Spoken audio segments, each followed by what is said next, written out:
ನಾಳೆ ಯಾರಾದರೂ ಎಲ್ಲಿಗಾದರೂ ಪ್ರಯಾಣ ಮಾಡಬೇಕು, ಏನಾದರೂ ಪ್ಲಾನಿಂಗ್ಗಳಿದ್ರೆ ಸ್ವಲ್ಪ ಯೋಚನೆ ಮಾಡಲೇಬೇಕು. ಕಾರಣ ನಾಳೆ 4 ನಿಗಮದ ಸಾರಿಗೆ ನೌಕರರು ಕೂಡ ಮುಷ್ಕರ ಮಾಡ್ತೀವಿ, ವಿವಿಧ ಬೇಡಿಕೆಗಳನ್ನು ಮುಂದಿಟ್ಟುಕೊಂಡು ಅನ್ನುವಂಥ ನಿರ್ಧಾರಕ್ಕೆ ಬಂದಿದ್ದಾರೆ. ಬಟ್ ಆ ನಿರ್ಧಾರ ಬದಲಾವಣೆ ಆಗುತ್ತಾ ಅನ್ನೋದು ಗೊತ್ತಿಲ್ಲ. ಕಾರಣ ಮಧ್ಯಾಹ್ನ ನಡೆಯುವಂಥ ಸಭೆ ಮೇಲೆ ಆ ನಿರ್ಧಾರ ಡಿಪೆಂಡ್ ಆಗಿದೆ ಅಂತ. ಬಸ್ ನಿಲ್ಲಿಸಿ ಮುಷ್ಕರಕ್ಕೆ ಸಾರಿಗೆ ನೌಕರರು ಸರ್ವಸನ್ನದ್ಧರಾಗಿದ್ದಾರೆ. ಹಲವು ಬೇಡಿಕೆ ಈಡೇರಿಕೆಗೆ ನೌಕರರು ಆಗ್ರಹಿಸಿದ್ದಾರೆ. ಮುಷ್ಕರದಲ್ಲಿ ಪಾಲ್ಗೊಳ್ಳದಂತೆ ಎಸ್ಮಾವನ್ನ ಕೂಡ ಜಾರಿ ಮಾಡಿದ್ರು ಕೂಡ ಡೋಂಟ್ ಕೇರ್ ಅಂತಿದ್ದಾರೆ ಸಿಬ್ಬಂದಿಗಳು. ನೌಕರರಿಗೆ ಎಚ್ಚರಿಕೆ ನೀಡಿದ್ದಾರೆ ಸಾರಿಗೆ ಅಧಿಕಾರಿಗಳು. ನಾಳೆ ಕೆಲಸಕ್ಕೆ ಹಾಜರಾಗದೆ ಹೋದ್ರೆ ಎಸ್ಮಾ ಜಾರಿ ಮಾಡಿರ್ತೀವಿ, ಯಾರು ಹಾಜರಾಗಲ್ವಲ್ಲ ಅಂತ ಸಿಬ್ಬಂದಿಗಳ ವಿರುದ್ಧ ಕ್ರಮ ಕೈಗೊಳ್ತೀವಿ ಅಂತ. ಸದ್ಯ ಸಾರಿಗೆ ನೌಕರರು ಎಸ್ಮಾ ಜಾರಿ ಮಾಡಿದ್ರೂ ಕೂಡ ಡೋಂಟ್ ಕೇರ್, ನಾವು ಮುಷ್ಕರ ಮಾಡೇ ಮಾಡ್ತೀವಿ, ನಮ್ಮ ಬೇಡಿಕೆಗಳನ್ನ ಈಡೇರಿಸುವ ಭರವಸೆ ಸರ್ಕಾರದಿಂದ ಸಿಗಲೇಬೇಕು. ಈ ಕ್ಷಣಕ್ಕೆ ಒಂದಷ್ಟು ಬೇಡಿಕೆಗಳು ಈಡೇರಲೇಬೇಕು. ಜಸ್ಟ್ ಭರವಸೆ ಕೊಟ್ಟು ಆಗ ಮಾಡ್ತೀವಿ, ಮುಂದೆ ಮಾಡ್ತೀವಿ, ನೋಡೋಣ ಮಾಡೋಣ ಅಂದ್ರೆ ಅದಕ್ಕೆ ಜಗ್ಗುವ ಮಾತೇ ಇಲ್ಲ ಅಂತ ನೌಕರರು ಹೇಳ್ತಿದ್ದಾರೆ. ಹಾಗಾಗಿ ಈ ಹಿಂದೆ ಕೆಲ ಹಿರಿಯ ಅಧಿಕಾರಿಗಳು ಸಭೆ ಮಾಡಿದ್ರು ಕೂಡ ಅದು ಸಕ್ಸಸ್ ಆಗಿಲ್ಲ ಅಂತ. ಇವತ್ತು ಸಿಎಂ ಸಿದ್ದರಾಮಯ್ಯನವರು ಸಭೆಯಲ್ಲಿ ಅವರಿಗೆ ಕೊಡುವಂತ ಆಶ್ವಾಸನೆಯ ಮೇಲೆ ಸಾರಿಗೆ ನೌಕರರ ಮುಷ್ಕರ ಇರುತ್ತಾ ಇರಲ್ವಾ ಅನ್ನೋದು ಕೂಡ ಡಿಸೈಡ್ ಆಗುತ್ತೆ. ಸಭೆ ಸಕ್ಸಸ್ ಆದ್ರೆ ನಾಳೆ ಎಂದಿನಂತೆ ಬಸ್ಗಳು ರಸ್ತೆಗಿಳಿಯುತ್ತೆ. ಸಭೆ ಸಕ್ಸಸ್ ಆಗಲಿಲ್ಲ ಅಂದ್ಕೊಳ್ಳಿ, ನಾಳೆ ಬಸ್ಗಳು ರಸ್ತೆಗಿಳಿಯೋದು ಡೌಟ್ ಅಂತ ಹೇಳಲಾಗ್ತಾ ಇದೆ. ಸಾರಿಗೆ ನೌಕರರಿಗೆ ಟಕ್ಕರ್ ಕೊಡೋದಕ್ಕೆ ಸಾರಿಗೆ ಇಲಾಖೆ ಮಾಸ್ಟರ್ ಪ್ಲಾನ್ ಮಾಡ್ಕೊಂಡಿದೆಯಂತೆ. ಪರ್ಯಾಯವಾಗಿ ರಸ್ತೆಗಿಳಿಯುತ್ತಾ ಖಾಸಗಿ ಬಸ್ಗಳು. ಈ ಹಿಂದೆ ಇದೇ ರೀತಿಯ ಅಸ್ತ್ರವನ್ನ ಸರ್ಕಾರ ಪ್ರಯೋಗ ಮಾಡಿತ್ತು. ಖಾಸಗಿ ಬಸ್ಗಳನ್ನ ರಸ್ತೆಗಿಳಿಸೋದಕ್ಕೆ ನಿರ್ಧಾರ, ಸಿದ್ಧತೆಗಳು ಎಲ್ಲವೂ ಕೂಡ ಸರ್ಕಾರದ ಮಟ್ಟದಿಂದ ಆಗ್ತಾ ಇದೆ ಅಂತ.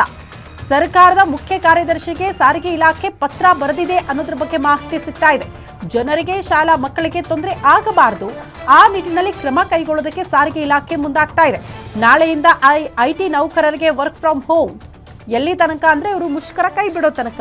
ಅಲ್ಲಿಗೆ ಸಾರಿಗೆ ಇಲಾಖೆಗೆ ಒಂದು ದಿಟ್ಟ ನಿರ್ಧಾರಕ್ಕೆ ಬಂದ್ಬಿಟ್ಟಿದೆಯಾ, ಈ ಮುಷ್ಕರ ವಾಪಸ್ ಪಡೆದುಕೊಳ್ಳಲ್ಲ, ಸಭೆ ಕೂಡ ಸಕ್ಸಸ್ ಆಗಲ್ಲ, ಹಾಗಾಗಿ ಖಾಸಗಿ ಬಸ್ಗಳನ್ನ ವ್ಯವಸ್ಥೆ ಮಾಡ್ಕೊಳ್ಬೇಕು ಅಂತ ಇದು ಪ್ರಶ್ನೆ ಇರೋದು.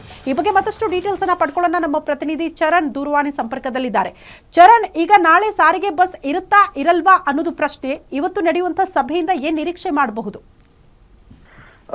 ಎಸ್ ಶ್ರುತಿ, ಪ್ರಮುಖವಾಗಿ ಇವತ್ತಿನ ಒಂದು ಸಿಎಂ ಸಭೆ ಏನಿದೆ ಇದು ಪ್ರಮುಖವಾದ ಸಭೆ ಆಗುವಂತದ್ದು. ಯಾಕಂತ ಹೇಳಿದ್ರೆ ಈ ಹಿಂದೆ 4 ಸಭೆಗಳನ್ನ ಮಾಡಲಾಗಿದೆ. 2 ಸಭೆಯನ್ನ ಸಿಎಂ ಸಿದ್ದರಾಮಯ್ಯ ಅವರ ನೇತೃತ್ವದಲ್ಲಿ ಮಾಡಿದ್ರೆ, ಮತ್ತೆ 2 ಸಭೆಯನ್ನ ಸಾರಿಗೆ ಇಲಾಖೆಯ ನೇತೃತ್ವದಲ್ಲಿ ಮಾಡಲಾಗಿದೆ. ಆದ್ರೆ 2 ಸಭೆ ಕೂಡ ಅರ್ಧಕ್ಕೆ ನಿಂತಿರುವಂತದ್ದು. ಒಂದೆಡೆ ಎಲ್ಲೋ ಒಂದು ಕಡೆಯಲ್ಲಿ ಸಾರಿಗೆ ನೌಕರರ ಬೇಡಿಕೆಗಳೇನಿದೆ ಅದನ್ನ ಬೇಡಿಕೆಗಳನ್ನ ಈಡೇರಿಸುವಲ್ಲಿ ವಿಳಂಬ ಮಾಡ್ತಾ ಇರುವಂತದ್ದಾಗಿರ್ಬೋದು, ಮತ್ತೆ ವಿಫಲ ಆಗಿರೋದ್ರಿಂದಾಗಿ ಇವತ್ತು ಪ್ರಮುಖ ಸಭೆ ನಡಲಿಕ್ಕಿರುವಂತದ್ದು. ಬಹುತೇಕ ಇವತ್ತು ಕೂಡ ಸಿಎಂ ಸಿದ್ದರಾಮಯ್ಯ ಅವರ ಈ ಒಂದು ಸಭೆ ಏನಿದೆ ಆ ಒಂದು ಸಭೆಗೆ ಸಾರಿಗೆ ನೌಕರರು ನಕಾರ ಹೇಳುವಂತ ಸಾಧ್ಯತೆಗಳಿದೆ. ಯಾಕಂತ ಹೇಳಿದ್ರೆ ಕಳೆದ 8 ತಿಂಗಳಿಂದ ಬೇಡಿಕೆಗಳನ್ನ ಮುಂದಿಟ್ಕೊಂಡು ಬಂದಿದ್ರು.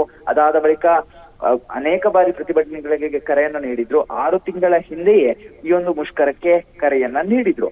ಈ ಹಿನ್ನೆಲೆಯಲ್ಲಿ ಇದಕ್ಕಿಂತ ಮುಂಚೆ ಯಾವುದೇ ರೀತಿಯಾದಂತಹ ಸಭೆಗಳನ್ನ ಮಾಡುವಂತದ್ದಾಗಿರಬಹುದು ಅಥವಾ ಅವುಗಳಿಗೆ ಅವರ ಬೇಡಿಕೆಗಳನ್ನ ಈಡೇರಿಸುವಂತಹ ಕೆಲಸವನ್ನ ಮಾಡಿರಲಿಲ್ಲ. ಆದ್ರೆ ಪ್ರಮುಖವಾಗಿ ಏಕಾಏಕಿ ದಿನಾಂಕಗಳು ಹತ್ರ ಬಂದಾಗ, ಪ್ರತಿಭಟನೆಯ ದಿನಾಂಕಗಳು, ಮುಷ್ಕರಗಳ ದಿನಾಂಕಗಳು ಹತ್ರ ಬಂದಾಗ ಸಿಎಂ ಅವರು ಮನವೊಲಿಸುವಂತಹ ಕೆಲಸಕ್ಕೆ ಬಂದಿರುವಂತದ್ದು. ಇಲ್ಲ ಒಂದು ಕಡೆಯಲ್ಲಿ ಸಂಘಟನೆಗಳ ನೌಕರರಿಗೆ ಅಸಮಾಧಾನವನ್ನ ತಂದಿರುವಂತದ್ದು.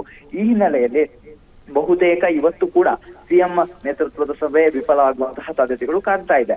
ಪ್ರಮುಖವಾಗಿ ಇವತ್ತು ಸಿಎಂ ಯಾವ ರೀತಿಯಾಗಿ ನೌಕರರನ್ನ ಮನವೊಲಿಸ್ತಾರೆ, ಯಾವ ರೀತಿಯಾಗಿ ಅವರ ಬೇಡಿಕೆಗಳನ್ನ ಈಡೇರಿಸುವಂತಹ ಭರವಸೆಗಳನ್ನ ನೀಡ್ತಾರೆ, ಅದರ ಮೇಲೆ ಇವತ್ತಿನ ಸಭೆ ನಿರ್ಧಾರ ಆಗ್ಲಿಕ್ಕಿರುವಂತದ್ದು. ಆದ್ರೆ ಒಂದು ನಿರ್ಧಾರದಲ್ಲಿ 2 ಸಂಘಟನೆಗಳು ಕೂಡ ಗಟ್ಟಿಯಾಗಿ ನಿಂತಿದೆ. ಯಾವುದೇ ಕಾರಣಕ್ಕೂ ಈ ಒಂದು ಮುಷ್ಕರದ ಕರೆ ಇದೆ ಅದನ್ನ ವಾಪಸ್ ತೆಗೆದುಕೊಳ್ಳೋದಿಲ್ಲ ಎನ್ನುವಂತಹ ಒಂದು ಗಟ್ಟಿ ನಿರ್ಧಾರದಲ್ಲಿ ನಿಂತಿರುವಂತದ್ದು. ಪ್ರಮುಖವಾದಂತಹ ಬೇಡಿಕೆಗಳೇನಿದೆ, ತಮ್ಮ ಆರಿಯರ್ಸ್ ಗಳನ್ನ ನೀಡಬೇಕು, ಮತ್ತೆ ಕಾಯಮಾತಿಗಳನ್ನ ಮಾಡಬೇಕು ಅನ್ನುವಂತಹ ಒಂದಿಷ್ಟು ಬೇಡಿಕೆಗಳೇನಿದೆ ಅದನ್ನೆಲ್ಲ ಈಗಾಗಲೇ ಅನೇಕ ಬಾರಿ ನೀಡಿ ಆಗಿದೆ. ಆದ್ರೆ ಅದಕ್ಕೆ ಯಾವುದೇ ರೀತಿಯಾದಂತಹ ಪುರಸ್ಕಾರಗಳು ಸಿಕ್ಕಿಲ್ಲ. ಈ ಹಿನ್ನೆಲೆಯಲ್ಲಿ ಇವತ್ತು ಒಂದು ಮಹತ್ವದ ಸಭೆ ನಡೆಯಲಿಕ್ಕಿರುವಂತದ್ದು. ವಿಧಾನಸೌಧದಲ್ಲಿ 11 ಗಂಟೆಯ ಸುಮಾರಿಗೆ ಸಭೆಯನ್ನ ನಡೆಸುತ್ತೆ. ಒಂದು ಮ್ಯಾರಥಾನ್ ಸಭೆ ಆಗಿರುತ್ತೆ. 2 ಸಂಘಟನೆಗಳನ್ನ ಬೇರೆ ಬೇರೆ ಬೇಡಿಕೆಗಳು ಇರೋದ್ರಿಂದ 2 ಸಂಘಟನೆಗಳನ್ನ ಬೇರೆ ಬೇರೆ ಸಮಯವನ್ನ ನಿಗದಿ ಮಾಡಿ ಆ ಒಂದು ಬೇಡಿಕೆಗಳನ್ನ ಈಡೇರಿಸುವಂತಹ ಪ್ರಯತ್ನಕ್ಕೆ ಇವತ್ತು ಸಭೆಯನ್ನ ಕರೆದಿರುವಂತದ್ದು. ಆದ್ರೆ ಒಂದು ಭಾಗದಲ್ಲಿ ಇಷ್ಟೆಲ್ಲ ನಡೀತಾ ಇದ್ರೆ ಇತ್ತ ಸಾರಿಗೆ ಇಲಾಖೆ ಕೂಡ ಒಂದು ಕಡೆಯಲ್ಲಿ ಎಚ್ಚರಿಕೆಯ ಕ್ರಮಗಳನ್ನು ವಹಿಸಿಕೊಂಡಿರುವಂತದ್ದು. ಯಾವ ರೀತಿಯಾಗಿ ನಾಳೆ KSRTC ಬಸ್ಗಳು ನಿಂತ್ರೆ ಯಾವ ರೀತಿಯಾಗಿ ಪರ್ಯಾಯ ಮಾರ್ಗಗಳನ್ನ ಮಾಡಬೇಕು, ಅನ್ನೋದರ ಬಗ್ಗೆ ಒಂದಿಷ್ಟು ಚರ್ಚೆಗಳನ್ನ ಮಾಡಿ ಅದಕ್ಕಾಗಿ ಒಂದು ಪತ್ರವನ್ನು ಕೂಡ ಬರೆದಿರುವಂತದ್ದು. ಈಗಾಗಲೇ ಸರ್ಕಾರದ ಮುಖ್ಯ ಕಾರ್ಯದರ್ಶಿಗಳಿಗೆ ಸಾರಿಗೆ ಇಲಾಖೆಯಿಂದ ಒಂದು ಪತ್ರ ರವಾನೆಯಾಗಿದೆ.